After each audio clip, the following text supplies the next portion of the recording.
Welcome to Joyful Living DMV. We invest in real estate.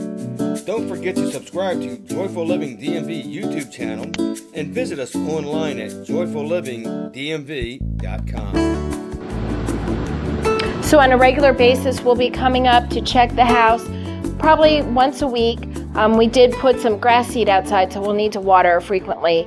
So when we're here to take care of that, we'll run through the house, make sure everything's okay. Things happen. We're going to make sure that the HVAC is still working, the water is still doing what it's supposed to do, etc.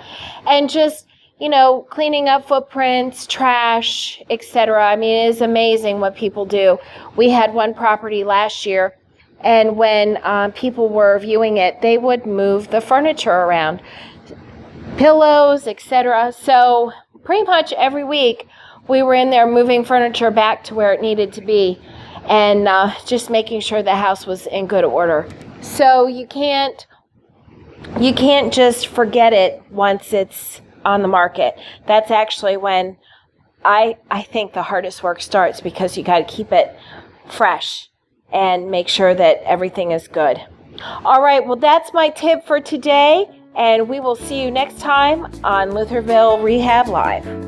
Thank you for watching. We ask that you subscribe to our YouTube channel, Joyful Living DMV, to automatically see our latest videos.